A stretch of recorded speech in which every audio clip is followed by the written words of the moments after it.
Good morning everyone, good afternoon, good evening, जो भी आप ये चैनल देख रहे हो। So hello and welcome to my YouTube channel. तो यार आज हम लोग देखने वाले हैं एनीमिया के बारे में। ठीक है, पहले मैं थोड़ा बता देता हूँ इस चैनल के बारे में कि ये चैनल जो है ये फिजियोलॉजी नोट्स प्रोवाइड करने के लिए है। ठीक है, ये मतलब चैनल मैंने इसलिए बनाया है ताकि आपको एक तरीके से आइडिया मिल जाए कि हर टॉपिक में से जो फिजियोलॉजी का होता है उसमें से कैसे टाइप के क्वेश्चंस पूछे जाते हैं।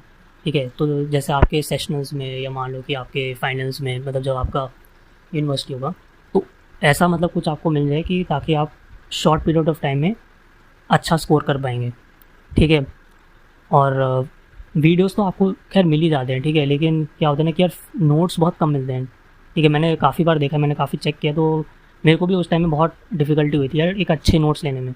ठीक है, तो इस चैनल में मैंने ट्राई किया कि जो भी मतलब मैंने डिफरेंट डिफरेंट यूट्यूब चैनल्स हैं उनके जो लेक्चर्स हैं, ठीक है, उसमें से एक मैंने कंबाइन करके एक अच्छा नोट्स मैंने आपको दिया है। ठीक है, तो इसलिए मैं ये चैनल खोला है कि ताकि आपको समझ में आ जाए कि मैंने नोट्स में क्या लिखा है। वैसे तो मैं नोट्स जो है वो अपलोड कर दूँगा। ठीक है, या आप चाहते हो तो आप स्क्रीनशॉट भी ले सकते हो, लेकिन आपको यहाँ पर मेन मेन क्वेश्चंस मिल जाएंगे और आपको साथ साथ में डिटेल्ड आंसर्स भी मिल जाएंगे कि अच्छा ये होता है, इसमें से ऐसे लिखना है। अगर क्वेश्चन आपसे पूछा जाएगा तो आपको ऐसे लिखना होगा। ठीक है, तो यार स्टार्ट कर दें। ठीक है, तो बेसिकली एनीमिया के ऊपर हम लोग बात कर रहे थे। तो एनीमिया में बेसिकली आपको सबसे पहले तो यार वाइवा में कैसे क्वेश्चंस, मैं ओनली क्वेश्चंस और आंसर्स पे बात करूँगा। ठीक है, ओनली क्वेश्चंस और आंसर्स, कैसा क्वेश्चन पूछा जाएगा और आपको क्या आंसर करना है, बस। ठीक है, प्लीज़ आप ये मत सोचेगा कि यार ये लेक्चर में मेरे को ये चीज़ समझ नहीं आई। तो मतलब मैं चाहता तो मैं लेक्चर ले सकता हूँ, ठीक है मैंने, लेकिन अभी ये यूट्यूब चैनल इस वे से स्टार्ट किया था कि आपको क्वेश्चंस और आंसर्स पता चले कि कैसे क्वेश्चंस पूछे जाएंगे। ठीक है, बस। सो बेसिकली यार एनीमिया में आपको वाइवा में एक क्वेश्चन पूछ सकता है। ठीक है, कि आप डेफिनेशन बताओ एनीमिया का। ठीक है, तो मैंने आपको यहाँ पर लिखा हुआ है डेफिनेशन कि qualitative and quantitative decrease in oxygen carrying capacity. दूसरा चीज़ मैंने यहाँ पर लिखा है decrease in haemoglobin content in blood और डिक्रीज इन आरबीसी काउंट। ठीक है, और वो एक्सपेक्ट करते हैं आपसे कि आपको नॉर्मल हीमोग्लोबिन लेवल पता हो। ठीक है, 1 मिनट।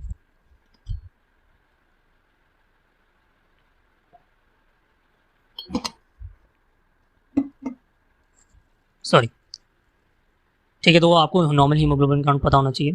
फिर आपसे वो एम और एम का डेफिनेशन, मतलब डेफिनेशन ही सॉरी, आपका जो फॉर्मूला है, ठीक है, वो पता होना चाहिए। ठीक है, क्योंकि आपको प्रैक्टिकल्स में लिखना पड़ेगा।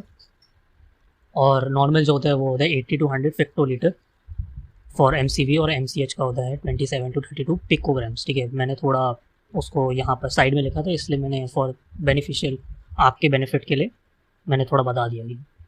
ठीक है, फिर एनीमिया का क्लासिफिकेशन आपको पता होना चाहिए। ठीक है, किस बेसिस में हो रहा है, माइक्रोसाइटिक, नॉर्मोसाइटिक, माइक्रोसाइटिक, किस बेसिस में हम लोग बोल रहे हैं, तो एम के बेसिस में बोल रहे हैं। हाइपोक्रोमिक, नॉर्मोक्रोमिक हम लोग एम के बेसिस में बोल रहे हैं। फिर माइक्रोसाइटिक एनीमिया बहुत सारे टाइप्स होते हैं। ठीक है, आयरन डेफिशिएंसी एनीमिया होता है, लेड पॉइजनिंग होता है, सिडरोब्लास्टिक एनीमिया होता है, जो कि हीम सिंथेसिस की डिफेक्ट की वजह से होता है। और एक होता है तुम्हारा ग्लोबिन चेन की डिफिशियंसी की वजह से, मतलब डिफेक्ट की वजह से, जिसको बोलते हैं हम लोग थैलेसीमिया। ठीक है, उसमें से मेनली आपसे क्वेश्चन पूछा जाएगा आयरन डेफिशिएंसी एनीमिया पर। अगर क्वेश्चन थ्योरी में आता है, फॉर 10 मार्क्स में आता है, पहले बता रहा हूँ, लॉन्ग आंसर में आता है। ठीक है, अगर उसमें से कोई क्वेश्चन आएगा तो आयरन डेफिशिएंसी एनीमिया पे आएगा। कैसा क्वेश्चन आएगा वो आपसे पूछ सकता है कि उसका कॉजेस बताओ, पैथोजेनेसिस मतलब कॉजेस बताओ, सिम्टम्स बताओ। ठीक है, तो कॉजेस में आपको क्या क्या बोल सकते हो, आप खुद सोचो ना, कि जैसे मान लो आयरन का इंटेक कम हो रहा है तो मेल न्यूट्रिशन हो रही है। अगर किसी के अंदर मेल एब्जॉर्प्शन हो रहा है तो इसका मतलब क्या है, आयरन कहाँ पर सबसे ज़्यादा एब्जॉर्ब होता है, इंटेस्टाइन, है ना। तो जैसे मान लो किसी को सेलियाक डिजीज़ हो गया, किसी को इन्फ्लेमेटरी बाउल डिजीज़ हो गया। एक और भी एक कॉन्सेप्ट है कि Fe3+ हमेशा Fe2+ में कन्वर्ट होता है, और Fe2+ जो होता है वही एब्जॉर्ब होता है। तो Fe2+ में कन्वर्ट होने के लिए HCl की ज़रूरत होती है, और HCl कौन प्रोड्यूस करता है, स्टमक। अब स्टमक के अंदर मान लो एसिड प्रोडक्शन कम हो जाए, तो वो किस केस में हो सकता है, गैस्ट्रेक्टोमी के केस में हो सकता है। तो मैंने बहुत अच्छी तरह से यहाँ पर लिखा भी है गैस्ट्रेक्टोमी। तो गैस्ट्रेक्टोमी के केस में भी ऐसे होता है। ठीक है, फिर आयरन डिमांड अगर मान लो ज़्यादा हो, ठीक है, या कोई क्रॉनिक ब्लड लॉस हो जाए, तो उन सब केसेस में क्या होता है कि देखने को मिलता है। ठीक है, सिम्टम्स, स्पेसिफिक सिम्टम्स आपसे पूछे जाएंगे। ठीक है, अगर आयरन डेफिशिएंसी कॉलन की या पिक का, और केलोसिस या चिलोसिस, पता नहीं जो भी आप लोग बोलते हो। ठीक है, डायग्नोस्टिक टेस्ट आपको पता होने चाहिए, ठीक है। मैंने आपको लिख भी दिया है यहाँ पर कि TIBC क्या होता है, टोटल आयरन बाइंडिंग कैपेसिटी, ठीक है, कि मतलब मान लो कि कितने अनबाउंड ट्रांसफर है तो उसके बेसिस में होता है, ठीक है। फिर आपसे दूसरा क्वेश्चन जो क्लिनिकल क्वेश्चन बनता है वो होता है मेगैलोब्लास्टिक एनीमिया पे। मेगैलोब्लास्टिक एनीमिया पे एक क्वेश्चन बन सकता है कि आप उसके कॉजेज़ बताओ, आप ये बताओ कि ये चीज़, उसमें से भी सबसे ज़्यादा जो कॉजेज़ में होता है उसमें से परनीशियस एनीमिया पे पूछते हैं, क्योंकि उसमें से एक बायोकेमिस्ट्री में भी आप देखोगे तो परनीशियस एनीमिया पे एक क्वेश्चन बन जाता है कि ये चीज़ क्यों हो रहा है। तो उसका कॉन्सेप्ट आपको पता होना चाहिए कि कासेस इंटरेस्टिक फैक्टर जो होता है, जो कि आपके parietal cells of the stomach जो होती है वो जो प्रोड्यूस करती हैं, वो विटामिन B12 के साथ बाइंड करती हैं, और विटामिन B12 तो फिर इंटेस्टाइन में जाके एब्जॉर्ब होता है बाय एंडोसाइटोसिस, ठीक है।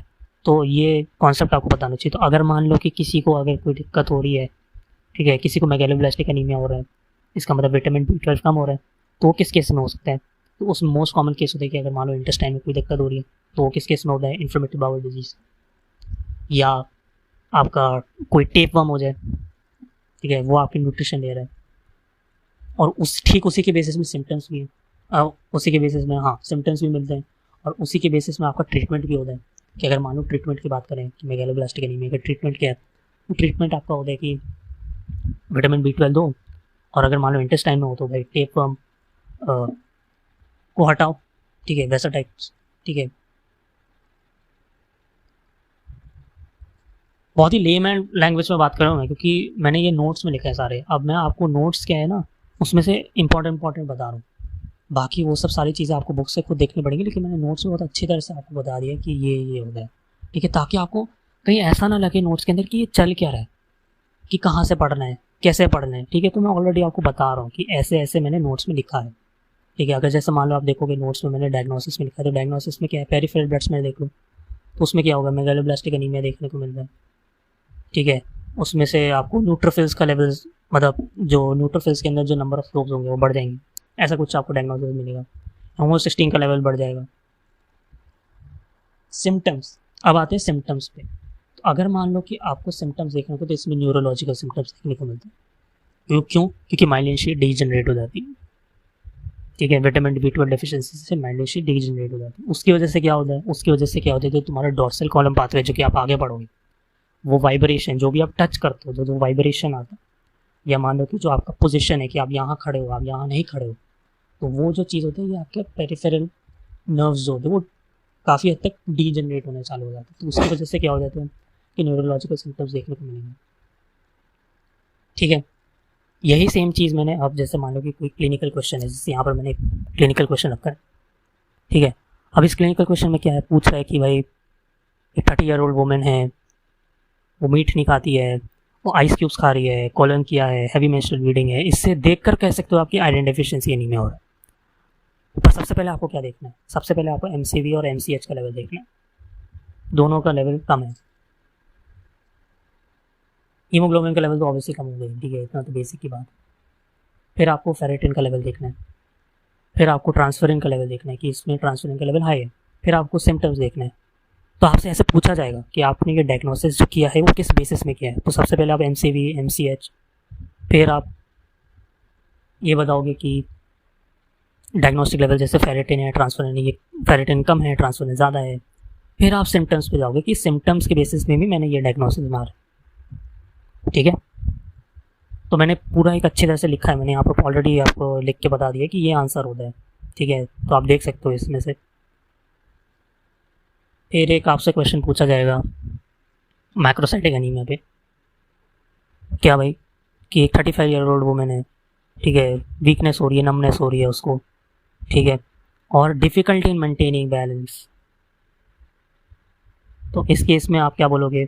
इस पहली बात तो parallel glossitis, loss of position sense, ये तो अगर आपको देख रहा है तो इसको तो एनीमिया है, क्योंकि this is same for all the type of anaemia. सब एनीमिया में आपको पैरेलल ग्लोसाइटिस, ठीक है, ये तो देखने को मिलेगा ही, ठीक है, वो आपने देखा भी होगा। शॉर्टनेस ऑफ ब्रेथ ये देखने को मिलता ही है हर एनीमिया में। अगर आपको न्यूरोलॉजिकल सिम्टम्स देखने को मिल रहे हैं, सीधा कह देना कि विटामिन B12 डेफिशिएंसी है। अगर इसके अंदर तो फिर आपको MCV का लेवल देखना है, तो MCV का लेवल बढ़ा है, MCHC का लेवल ठीक है नॉर्मल रेंज में, कोई बात नहीं, पेरिफेरल ब्लड्स में खुद ही यहाँ पर बोल रहा है मैक्रोसाइटोसिस है, ठीक है।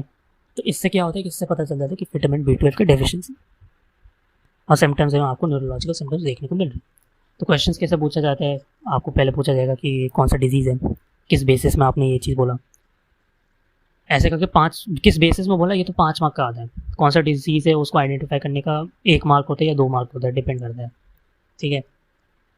फिर आपको उसका कॉजेज़ या उसका कोई स्पेसिफिक क्वेश्चन वो पूछ सकते हैं। मेगालोब्लास्टिक एनीमिया में से कोई स्पेसिफिक क्वेश्चन पूछ लिया, जैसे पर्नीशियस एनीमिया में एक क्वेश्चन उन्होंने कॉन्सेप्चुअल क्वेश्चन बना दिया, ठीक है। तो इस तरीके से वो क्वेश्चंस आपसे एनीमिया के अंदर पूछ सकते हैं, ठीक है। और वाइवा में यूजुअली डेफिनेशन वो चाहते हैं कि आपको डेफिनेशन पता होना चाहिए, MCV और MCH का फॉर्मूलाज पता होना चाहिए, ठीक है।